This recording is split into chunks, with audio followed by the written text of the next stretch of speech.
Hi there, in this video we are going to look at render in and out. Okay, all of these ones, we'll look at all these different options here. We'll start with some simple use cases, some more advanced ones.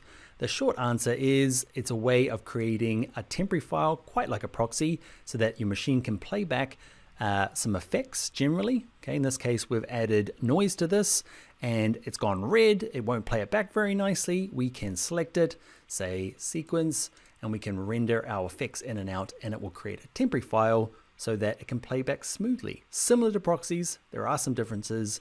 Let's get into it.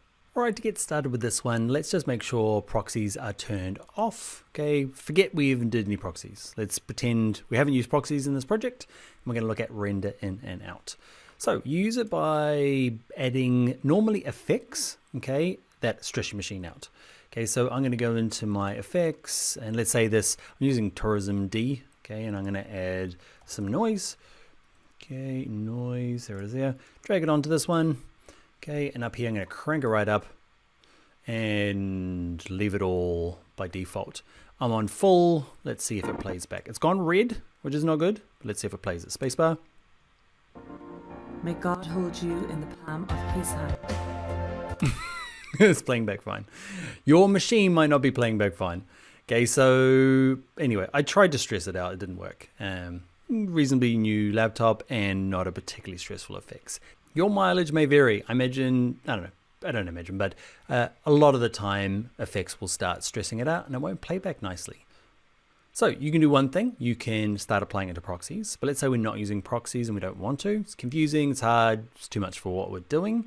What we can do is just say this red stuff, render in and out. To do it, go up to sequence and go to this one that says render in effects in and out. That's the one we want. And see, that's the shortcut for it. It's the return key rather than the enter key. Have a look at your keyboard. One of them will have that on it. Use that one. Mine is next to the square brackets. Okay, so the shortcut. So click that. It's going to render all the effects from the beginning of my sequence all the way to the end. The in and out hasn't been set, so it assumes you mean the whole thing. Watch it goes from red to green. Now it'll play back nicely. May God hold you. So that's an alternative for using proxies, because what it's done is, let's say that it plays back fine, but as soon as you add effects, your machine just can't play it back. And something like noise like this, you really need to see what it looks like to know whether it's good or not. So you do need to, if you crank down the resolution here, you're not going to get that effect, what the noise actually looks like. So hitting the enter key will actually create this preview file on your machine, kind of like a proxy, like a temporary proxy, so that it plays back smoothly. Now, if you've got lots of effects and you just want to render the one that you've kind of worked with, that's why it says up here, in and out, okay, or render effects in and out. So you just set the in point and the out point. So you might drag the CTI here, hit I on your keyboard for the in point, and over here for the out point. So it's going to ignore maybe a big long sequence and just do this part. Remember, the return key will render it. Okay, let's say that I want to change mine. A couple other ways you can do is, so I'm going to go and change my noise to make it go red again. You see there, it's gone red. Okay, I can clear my in and out, goodbye, and I can actually just select something, and there's an option here that says render selection. Okay, so rather than the in and out, I find I use that more. Okay, it's going to do just what I have selected in here, nothing else. You can select more than one thing. May God hold you in the palm of. Way too much. I'm aware of that. Okay, but I was trying to slow down the machine. Way too much noise. Another handy part is the looping playback. Okay, at the moment, I've got to kind of restart it. And let's say you were doing some adjustments. What we can do is add this little plus button here and turn on this one. When I say turn on, I mean click, hold, and drag this down to be a little option for us. There's lots of handy stuff in this weird button editor. Okay, just click OK. Okay, and what we can do now is set our in and out point, maybe just a little bit, like this. So I don't need the whole clip done. Okay, I just need a tiny little bit to see how good or bad the noise is. I'm going to turn on the loop. Okay, so when I make sure it's in the middle there, hit your return key. May God.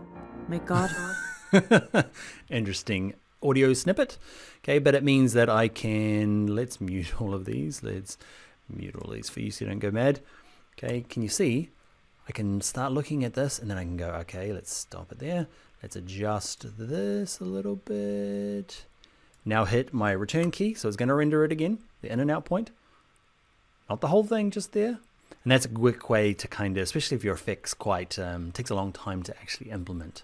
Set in and out point, turn your little loop on, and then know that the shortcut is that return key. Now what was up here, there's like render effects. That kind of makes sense, right? We've added an effect, okay? Not everything else. Render in and out. And render in and out is an interesting one. So not just the effects in and out, but everything. Because you can see along here, this is red, okay, this is yellow. It won't render that. Even if I clear my in and out points, if I hit the return key, it's only gonna render out everything that is red. It assumes anything that is yellow, probably doesn't need rendering. Okay, your machine is fine to do it. So says Premiere Pro. If even this part, okay, your machine's finding it hard to play, oh, there goes my one. What you can do, okay, is you can go into here and say, actually render the yellow stuff as well, because hopefully that'll make a difference. So rendering the in and out, which is the entire thing, okay, for in and out, watch, it's going to render all this stuff as well. See, it's going green, that clip, that clip, that clip. It's making a little temporary file, kind of like a proxy, to make sure playback is nice. Oh, look at that. All green and all go. Finally, it started jumping. Okay, other interesting facts about render in and out is that they're actually files on your machine. You'll find them, okay, when you have to have done your render in and out, okay, either effects or in and out or selection, whether it matters, it creates this folder for you. Okay, and in here are all these MPEGs, okay, that are used as the temporary folder, okay, or the temporary speedy video files that you're viewing, okay, kind of like switches them out, kind of like a proxy, temporarily.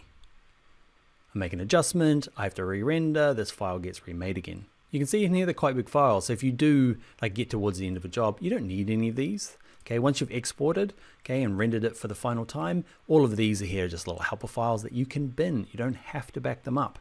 You can just select them all in here and hit delete, or you can do the official way and go sequence and render, delete render files will get rid of everything. If you want to get rid of just some of them, you've got to set an in and out point. Let's say I want to keep these, but I want to delete. I don't know why you'd want to do this, but you're probably going to ask, why are there two of them? I've set an in and out point. So if I say delete all render files, everything goes. These ones, that one. But if I just delete the ones that are in between my in and out files, you just want to delete some of them. Click that, click OK. You can see that one went red, but these guys are still there. And you'll notice in my files here, there's still a bunch. So let's do it the other way. Sequence, delete render files, everything goes. That's back to yellow. And in here, just a bunch of leftover XMP files, but all the big, large files, the MPEG-4s are gone. Something else to consider about render in and out as well is you can use them for export. Okay, I've deleted all mine. Let me render it. Let's render everything. Render in and out. Back in a second. Okay, it only rendered my between my in and out. Oh, okay, do it again. See in a second. Render in and out.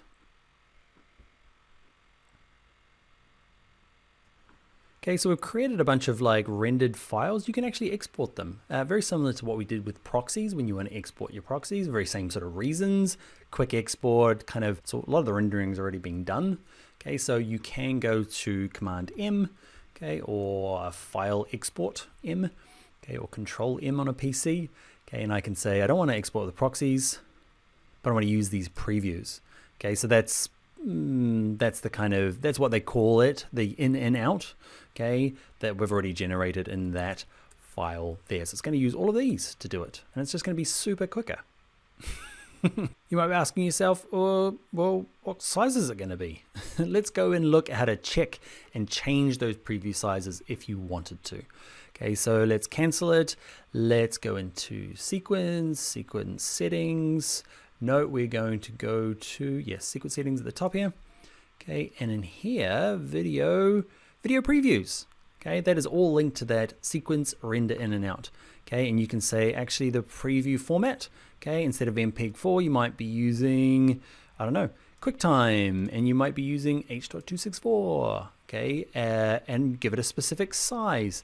this is where you get to control what size that preview is. So you got to decide whether you are bothered, whether you plan to export using the previews. If you don't, just leave it as the default. If you do want a bit more control, it's under sequence settings.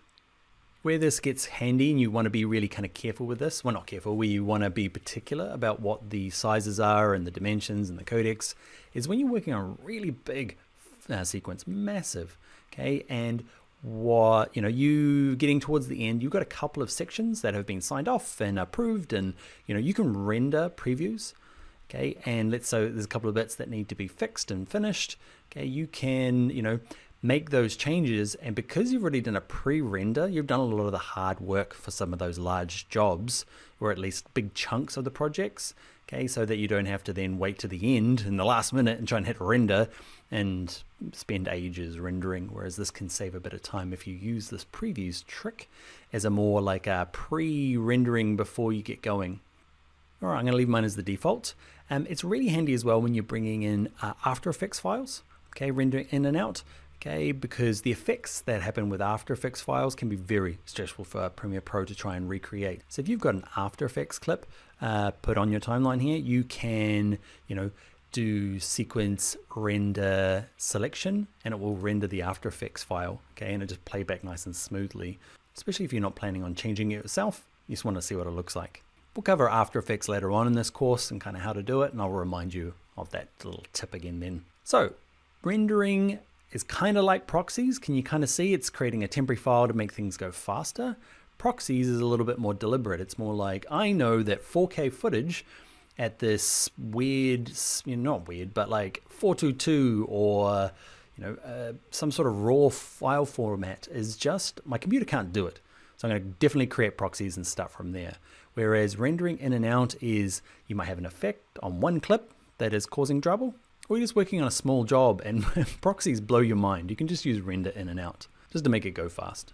All right, that reminds me actually, can you use proxies and render in and out? Yes, do it all the time. Not so much about the playback, because the playback and this yellow stuff here should be sorted by proxies, but your proxies aren't going to have effects applied to them. Okay, so even though I've got my proxies on, okay, if I want to add an effect to it, it still might run really slowly, okay, because the effect itself is very stressful, even on your kind of like smaller size proxy. Okay, so if I adjust this, it still might not play back nicely. Okay, it's probably going to play back all right.